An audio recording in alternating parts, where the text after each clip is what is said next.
BA, BCom, BSc, MA, MCom करें विश्व की सबसे बड़ी यूनिवर्सिटी इग्नू से। सॉल्व असाइनमेंट्स और गाइड बुक्स प्राप्त करें। संपर्क करें Mahakal computers, DAV PG college के पास, पंच मंदिरा मोड़ से दाहिने, सिवान। 2024 लोकसभा चुनाव से पहले बिहार के नेताओं पर सबकी निगाहें टिकी हुई है। आखिर निगाहें टिके क्यों नहीं? ये लोग अपने समय में राजनीति फील्ड के हीरो माने जाते थे। हम बात कर रहे हैं राजेश रंजन पप्पू यादव व आनंद मोहन और दिवंगत पूर्व सांसद शहाबुद्दीन साहब की पत्नी हिना साहब की।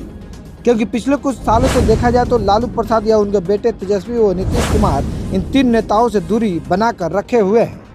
दरअसल ये नेता समय के हालात को देखते हुए 2024 लोकसभा के चुनाव जदयू व राजद के सिंबल पर नहीं बल्कि अपने दम पर चुनाव लड़ने की योजना बना रहे हैं। हम पहले शुरुआत करते हैं 4 बार के सांसद रहे राजेश रंजन उर्फ पप्पू यादव से, ताकि इस बार के देश में लालू नीतीश के अगुवाई वाली महागठबंधन INDIA से चुनाव लड़ने के लिए पप्पू यादव तरस गए हैं।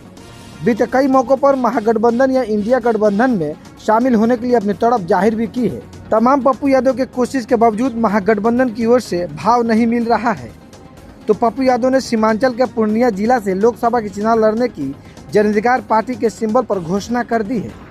पप्पू यादव के इस सीट से चुनाव लड़ते हैं तो अगर किसी को बड़ा नुकसान होगा तो महागठबंधन की होगा। इसे बेफिक्र महागठबंधन पप्पू यादव को भाव भी नहीं दे रही है। कमोबेश यही हाल बिहार के कोसी क्षेत्र में सहरसा के बाहुबली नेता आनंद मोहन सिंह का है। गोपालगंज के तत्कालीन DM जी कृष्णैया लॉन्चिंग मामले में आजीवन कारावास के सजा झेलने के बाद आनंद मोहन अब रिहा हो गए हैं। बीते अप्रैल महीने में नीतीश कुमार की सरकार की ओर से जेल मैनुअल में बदलाव करके जेल से रिहा कर दिया गया था। उन्हें हाल ही में बिहार के मुख्यमंत्री नीतीश कुमार से बंद कमरे में मुलाकात भी की थी। नीतीश कुमार के साथ बंद दरवाजे में क्या हुआ उसे गुप्त रखा गया है। हालांकि सूत्रों का कहना है कि आनंद मोहन अपनी पत्नी लवली आनंद के लिए सहरसा या वैशाली लोकसभा क्षेत्र से जदयू के टिकट चाहते हैं। वो अपने प्रयास में सफल होंगे या नहीं ये तो वक्त बताएगा। वहीं ठाकुर के कुआं वाला कविता के बयान पर आनंद मोहन ने जो बयान दिया था, इसको लेकर लालू प्रसाद यादव भी नरमी के मूड में नहीं है। ऐसे ही कुछ हाल कई दशक तक सिवान के सांसद रहे दिवंगत पूर्व सांसद शहाबुद्दीन की पत्नी हिना साहब का भी है। आजीवन राजद के होकर रहने वाले शहाबुद्दीन की पत्नी हिना साहब को पार्टी की ओर से कुछ खास तवज्जो नहीं दी जा रही है। हालांकि हिना साहब ने संकेत दे दिया कि वो सिवान लोकसभा से 2024 में चुनाव लड़ेंगी। ये सच है कि शहाबुद्दीन के निधन के बाद लालू के परिवार ने उनके परिवार से दूरी बनाना शुरू कर दी थी। तेजस्वी और तेजप्रताप यादव उनका अंतिम संस्कार में दिल्ली भी नहीं गए थे, जबकि वो इस दौरान दिल्ली में ही थे।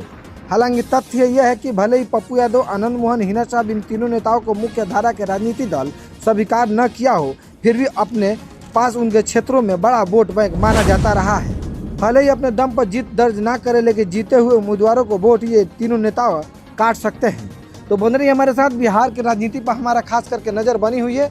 जो भी अगर खबरें छन के निकल कर बाहर आती है हम आप तक अपडेट करते रहेंगे।